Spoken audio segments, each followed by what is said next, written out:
Hi everyone, welcome to day 2 of our 7 days of education. I hope you found yesterday's post really helpful. I'm just sitting in my living room, so hopefully I don't get disturbed. But today we are going to highlight another 4 menopause symptoms that can be really difficult to navigate. And so first we're going to talk about brain fog, then we're going to move to digestive problems.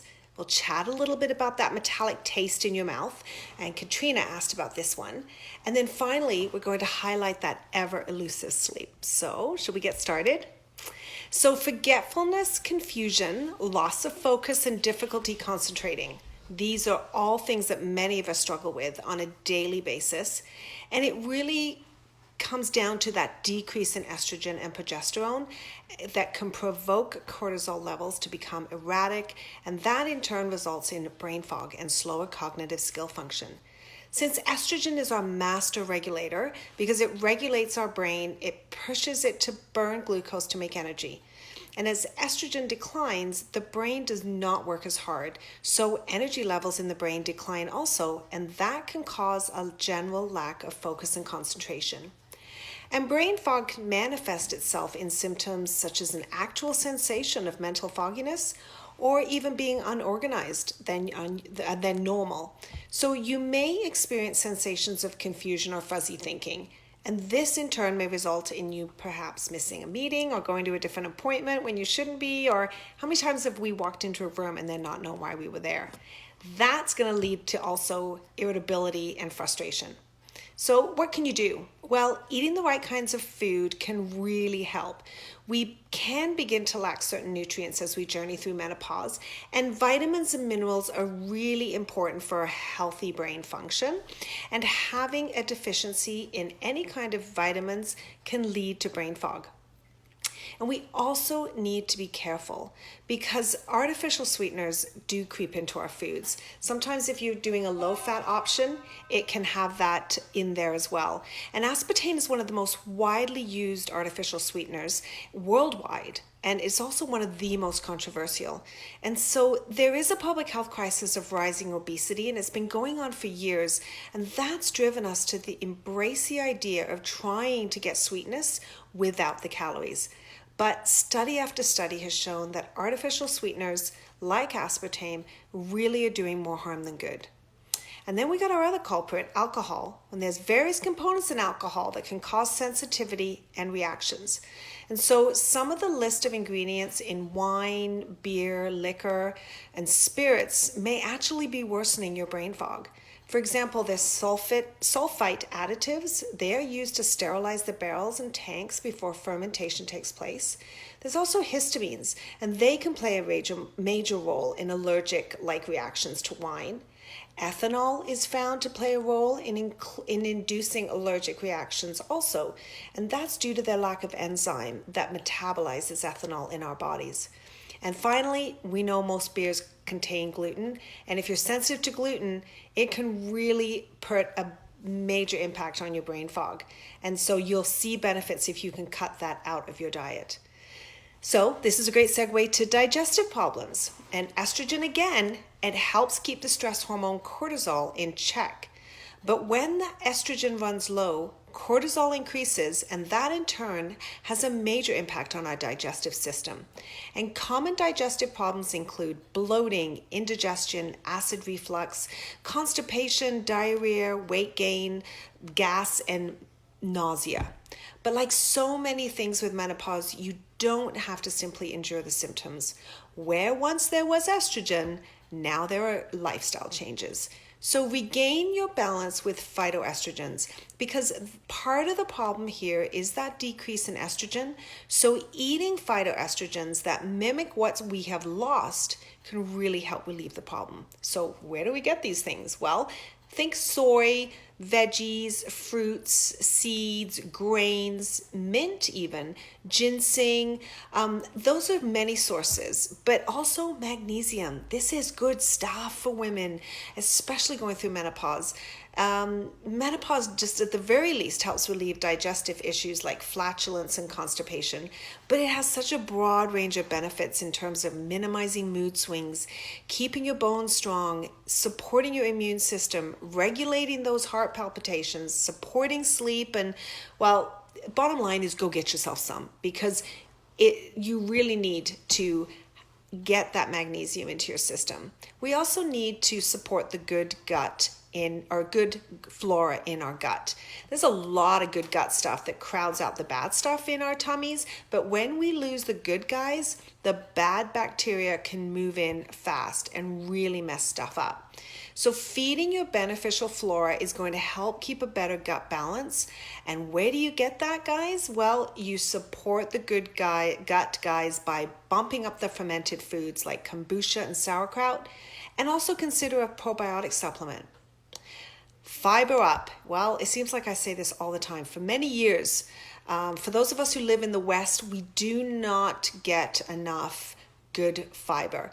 Fiber tidies up our digestive bits and keeps things moving along, doesn't let them get stagnant or allow them to be semi-digested and bog down our system.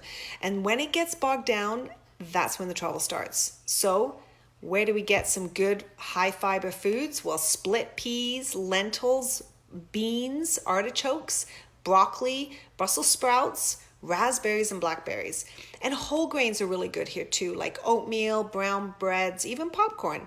And if you do have some digestive issues, ginger tea and peppermint tea are some of the best long-standing natural remedies as well. So let's move over to sleep. Now, dwindling hormones are going to interrupt our rest, and we're going to wake up early, sleep too long, not being able to go back to sleep. And the peri to postmenopause stages are when women report the most sleeping problems. This is the National Sleep Foundation. In fact, as many as 61% of women report symptoms of insomnia, and 25% of women report suffering from extreme cases of tiredness during menopause. And when you don't get enough sleep, both your body and your brain suffer the consequences. And also, if the quality of your sleep is poor, it is going to interfere with your brain's ability to properly function. Remember brain fog? So research has shown that one of the most important functions of sleep is really about replenishing and optimizing our neural connectivity. And that means that sleep is vital for our learning and memory skills. Now, this isn't new, I'm sure. You've probably been very well aware that your alertness and thought processes decline after you miss a good night's sleep. And so when you're sleep deprived, you experience reduced brain activity, which can actually be seen in brain scans, which is kind of cool. And when you don't get enough sleep over a long period of time, and if your body starts to get used to that routine, then it is going to be affected, and it's going to trigger many more menopause symptoms. So ladies, often we trade sleep for extra time to meet the demands of our busy lives, or we don't give ourselves enough time to wind down before bed so that we can really feel relaxed and be ready to sleep. So here's some ideas on how to get into a relaxing bedtime routine for yourself. This is something you need to focus on, ladies. We need to power down our smartphones and electronic devices. Even though they've made our lives easier in many ways, at night that blue screen is only going to stimulate our brain and keep us awake. So really try hard to avoid looking at any device for about an hour before you go to bed in order to calm your mind. And you might think you're getting ahead for tomorrow by reading emails or doing a to-do list, but the reality is you're just adding more busyness for your brain to worry and mull over. Just put it down, it'll be there in the morning, and you can pick it up then. Another area to consider is meditate and unwind. If your brain just doesn't stop, try meditating or even just performing a breathing relaxation exercise. Yoga pose, for instance. Those are all good sleep ideas. And by doing this, you get your body to relax and distress, which is what you need for a good sleep. And when was the last time you read a book? Sit in your favorite nook, read a book just for pleasure. Make it nothing to do with work or school or anything to do with something that's going to activate your brain. Make it just about giving yourself 20 to 30 minutes nightly so that your brain will relax and go to another place, allowing you to feel more primed for sleeping. put in music. Maybe music is an option for you here. You might love it and it's really good for your soul. So just choose something that's relaxing instead of that upbeat. You don't want to go into a disco, right before you go into bed. So you want to have something that's going to soothe you into that shut-eye mode. Put a pen and paper beside your bed. Write it down. If you have a habit of laying down in your bed while your brain is nagging you about something else, maybe some projects, things you shouldn't forget at the store tomorrow, things you need to get done first thing in the morning, before you wind down, write it on a piece of paper as a list so you can get it out of your brain, put it on the paper, and just free your mind from having to remember it. And by doing that, it's actually going to stop your brain pestering you. It's going to say, please do this, please do that. Just do a brain dump and you'll get relief. Check the thermostat before you go to bed. Research shows that if your bedroom is too hot, it's going to keep you from sleeping, and lower temperatures actually signal your body that it's time to get ready for sleep. So by keeping your room at a comfortable lower temperature, you're going to sleep more soundly and probably wake up less often, and it's going to help those night sweats.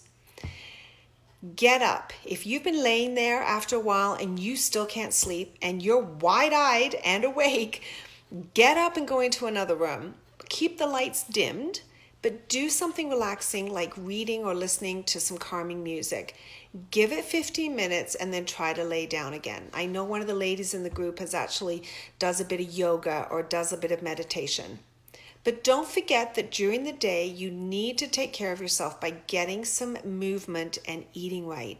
These things will help your body feel good, and that's going to help you get ready for sleep when it's time to go to bed.